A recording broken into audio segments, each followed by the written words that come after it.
ಬಾಗಲಕೋಟೆಯ ಉಪಚುನಾವಣೆಗೆ ಕಾಂಗ್ರೆಸ್ ಅಭ್ಯರ್ಥಿ ಅಧಿಕೃತವಾಗಿ ಘೋಷಣೆಯಾಗಿದೆ. ಉಮೇಶ್ ಮೇಟಿ ಅವರು ನಾಳೆ ನಾಮಪತ್ರವನ್ನು ಸಲ್ಲಿಸ್ತಾ ಇದ್ದಾರೆ. ಇದಕ್ಕೂ ಮುನ್ನ ಮೇಟಿ ಅವರ ಕುಟುಂಬದಲ್ಲಿ ಅಂದರೆ ಕಿರಿಯ ಪುತ್ರಿ ಮಹಾದೇವಿ ಮೇಟಿ ಅವರು ಕೂಡ ನಾನು ಕೂಡ ಬಂಡಾಯ ಅಭ್ಯರ್ಥಿಯಾಗಿ ಸ್ಪರ್ಧೆ ಮಾಡ್ತೀನಿ ಅನ್ನುವಂತಹ ಮುನ್ಸೂಚನೆಯನ್ನು ಕೊಟ್ಟಿದ್ರು ಮತ್ತು ಸಿದ್ದರಾಮಯ್ಯನವರ ಹತ್ರ ಟಿಕೆಟ್ಗಾಗಿ ಬೇಡಿಕೆಯನ್ನು ಕೂಡ ಇಟ್ಟಿದ್ರು.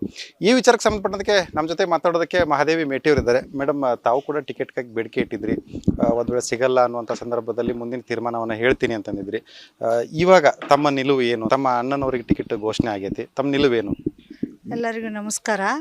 ನಮ್ಮ ಮನೆಗೆ ಕೊಟ್ಟಿದ್ದು ನನಗೆ ಭಾಳ ಖುಷಿ ಆಗೈತಿ. ಖುಷಿ ತರುವಂಥ ಸಂದೇಶ ಇದನ್ನೇನಿಲ್ಲ. ಒಟ್ಟಾಗಿ ನಮ್ಮ ಉಮೇಶ್ ಅಣ್ಣಗೆ ಸಿಕ್ಕಿದ್ದಕ್ಕೆ ಭಾಳ ಖುಷಿ ಆಗೈತಿ. ಅದರಿಂದ ನಾವು ಒಟ್ಟಾಗಿ 4 ಜನ ಕೂಡ್ಕೊಂಡು ಮಾಡ್ಕೊಂಡು ಹೋಗ್ತೀವಿ. ನಾವು ಕಾಂಗ್ರೆಸ್ ಪಕ್ಷಕ್ಕೆ ಮುಖ್ಯಮಂತ್ರಿ ಉಪಮುಖ್ಯಮಂತ್ರಿಗಳೇ ನಾವು ಧನ್ಯವಾದ ಹೇಳ್ತೀವಿ. ನಮ್ಮ ಮನೆಯವ್ರಿಗೆ ಕೊಟ್ಟಿದ್ದಕ್ಕೆ ಅವ್ರಿಗೆ ಯಾವಾಗಲೂ ನಾವು ಇದಾಗಿರ್ತೀವಿ, ಚಿರಋಣಿ ಆಗಿರ್ತೀವಿ. ಜನತೆಗೆ ನಮ್ಮ ತಂದೆಯವರಿಗೆ ಎಲ್ಲರೂ ಹೆಂಗೆ ಸಪೋರ್ಟ್ ಮಾಡ್ತಿದ್ರು, ನಮ್ಮ ಅಣ್ಣನಿಗೂ ಹಂಗೆ ಮಾಡಿ ಆರಿಸ್ತರ್ಬೇಕಂತ ನಾನು ವಿನಂತಿ ಮಾಡ್ಕೋತೀನಿ. ಎಲ್ಲರ ಹತ್ರ ಮನವಿ ಮಾಡ್ಕೋತೀನಿ. ನನಗೆ ಟಿಕೆಟ್ ಕೊಡಬೇಕು, ನಾನು ಕೂಡ ಆಕಾಂಕ್ಷಿ ಅನ್ನುವಂಥ ಮಾತನ್ನು ಹೇಳಿದ್ರಿ. ಈಗ ಉಮೇಶ್ ಮೇಟಿಯವ್ರು ಕೊಟ್ಟಿರುವಂಥದ್ದು ಸಮಾಧಾನ ಅಂತ ಹೇಳ್ತಾ ಇದ್ರಿ. ಇದಕ್ಕೆ ಏನು ಹಿನ್ನೆಲೆ ಅಂತ? ಹಿನ್ನೆಲೆ ಏನಿಲ್ಲ, ನಾನು ನಮ್ಮ ಮನೆಗೆ ಕೊಡಬೇಕಂತ ಇತ್ತು, ಅದು ಆಯಿತು. ನಮ್ಮ ಉಮೇಶ್ ಅಣ್ಣಗೆ ಕೊಡ್ರಿ ಅಂತಂದು ನಾನು ರಿಕ್ವೆಸ್ಟ್ ಮಾಡ್ಕೊಂಡಿದ್ದೆ, ಅದು ಆಯಿತು. ಅದ್ರ ಬಗ್ಗೆ ನಾವು ಉಳ್ಕಿದ್ದು ಮಾತಾಡೋಕೆ ಇಷ್ಟಪಡೋದಿಲ್ಲ. ಅದು ನಾನು ಹೇಳ್ದಂಗೆ ಆಗೈತಲ್ಲ ಅಂತ ನಾನು ಖುಷಿ.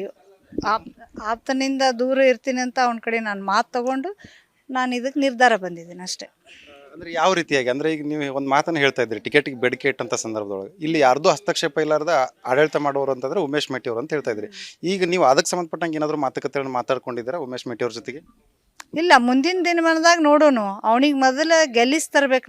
ನಮ್ಮ ಎಲ್ಲರೂ ಸೇರಿ ತೊಗೊಂಬರೋಣ ಅಷ್ಟೇ. ಅದು ಒಂದೇ ನಮ್ಮದು ಗುರಿ. ನಿಮ್ಮ ಏನು ವಿಚಾರ ಇತ್ತಲ್ಲ, ಇನ್ನೊಬ್ರು ಇದರಲ್ಲಿ ಕೈ ಹಾಕಬಾರ್ದು ಅನ್ನೋಂಥದ್ದು, ಅದು ಈಗ ನೆರವೇರ್ತೈತಿ ಅನ್ನೋಂಥದ್ದು ನಿರೀಕ್ಷೆ ಇದೆಯಾ ನಿಮಗೆ? ಇಲ್ಲ, ಅದೇ ಆ ಥರ ಏನು ಆಗಲ್ಲ. ಅದೇ ಥರ ಆಗಲ್ಲ ಅಂತ ನನಗೆ ಇದು ಐತಿ, ಪಕ್ಕ ಐತಿ. ಉಮೇಶ್ ಮೇಟಿ ಅವರಿಗೆ ಟಿಕೆಟ್ ಸಿಕ್ಕಿರುವಂಥದ್ದು, ಮಲ್ಲಿಕಾರ್ಜುನ್ ಮೇಟಿ ಅವರು ಕೂಡ ಸಹಜವಾಗಿ ನಮ್ದೇನು ಯಾವುದೋ ರೀತಿ ಅಸಮಾಧಾನ ಇಲ್ಲ ಅಂತ ಹೇಳಿದ್ದಾರೆ. ಆದರೆ ನೀವು ಅವ್ರಿಗೆ ಸ್ಪಷ್ಟವಾಗಿ ಹೇಳಿದ್ರಿ, ಅಂದರೆ ಮಲ್ಲಿಕಾರ್ಜುನ್ ಮೇಟಿ ಅವರಿಗೆ ಟಿಕೆಟ್ ಕೊಡುವಂಥದ್ದು ಬೇಡ ಅಂತೇಳಿ. ಈಗ ಮಲ್ಲಿಕಾರ್ಜುನ್ ಮೇಟಿ ಅವ್ರಿಗೆ ಏನಂತ ಹೇಳಕ್ಕೆ ಇಷ್ಟಪಡ್ತೀವಿ? ಅವ್ರೇನು ಇಲ್ಲಿ ಇಬ್ಬರು ಹಣ್ಣುಗಳು ನಮ್ಮ ಮನ್ಯಾಗಾದರೂ ನಾ ಸಣ್ಣಕ್ಕೆ ಅಂತೇಳಿ ಗುದ್ದಾಡ್ತಿದ್ವಿ, ಜಗಳಾಡ್ತಿದ್ವಿ. ನಾವು ಅಪ್ಪಾರ ಜೋಡಿ ಇದು ಮಾಡ್ತಿದ್ದೆ. ನನಗೆ ಸಣ್ಣಕ್ಕೆ ಅಂತಂದು ಎಲ್ಲರೂ ನನಗೆ ಪ್ರೀತಿ ಮಾಡೋರು, ಎಲ್ಲರ ಜೋಡಿ ನಾ ಜಗಳ ಮಾಡ್ತಿದ್ದೆ. ಅದರದ್ದೇನಿಲ್ಲ, ಅದೇನು ಸಿಟ್ಟು ತಿಳ್ಕೊಂಡಿಲ್ಲ ಅವ. ಮನೆಗೆ ಇವಾಗ ಬರ್ತಾನೆ, ಇವತ್ತು ಇಲ್ಲಿದ್ದರೂ ನಾನು ಮಾತಾಡೋದು ಅದೇನಿಲ್ಲ. ಬರ್ತಾನ ಇದನ್ನು ಮಾಡ್ತಾನೆ. ಆತ ಎಷ್ಟಾಗಲಿ ಅವ್ನಿಗ್ಯಾರ ಸಪೋರ್ಟ್ ಎಷ್ಟಾಗಲಿ ನಮ್ಮ ಮನೆಗೆ ಸಿಕ್ತಲ್ಲ ಅನ್ನೋದು ಒಂದೇ ಖುಷಿ. ಅವನು ಏನು ನನ್ನ ಮ್ಯಾಗ ಸಿಟ್ಟಿಲ್ಲ. ಹಂಗೆ ಹೇಳಿರಿ ಅಂತಲ್ಲ, ಅವನಿಗೆ ರಾಜಕೀಯ ಒಳಗೆ ದೂರ ಇರೋದು ಇದು ಇಷ್ಟಪಡ್ತಾನೆ. ನಾವು ಸಮೀಸ್ ಬಂದು ರಾಜಕೀಯ ಮಾಡೋಕೆ ನಾ ಎಂದೂ ಇಷ್ಟಪಡೋದಿಲ್ಲ. ಮಾಡ್ರಿ ನೀವು ಮುಂದೆ ಬರ್ರಿ ಅಂತಿದ್ದ. ಅದೇನು ಅವನಿಗೆ ಸಿಟ್ಟೇನಿಲ್ಲ. ಹೆಚ್ಚಾಗಿ ಎಲ್ಲ ಗ್ರಾಮೀಣ ಭಾಗದಲ್ಲಿ ಎಲ್ಲ ಭಾಗದಲ್ಲಿ ಇವನೇ ಜಾಸ್ತಿ ಕೆಲಸ ಮಾಡೋದ್ರಿಂದ ನಮ್ಮ ತಂದೆಯವರಿಗೆ ಇವನೇ ಆಗ್ಬೇಕು ಅನ್ನೋದು ಇತ್ತು. ಲಾಸ್ಟ್ ಅವ್ರಿಗೆ ಹೇಳ್ತಿದ್ದ, ಅವನು ಬರಲಿ ಉಮೇಶ ಮಾಡಲಿ ಅಂತಂದು. ಕೊನೆಯದಾಗಿ ಬಾಗಲಕೋಟೆಯ ಮತಕ್ಷೇತ್ರದ ಮತದಾರರಿಗೆ ಏನಂತ ಹೇಳಿ ಮನವಿ ಮಾಡ್ತೀವಿ?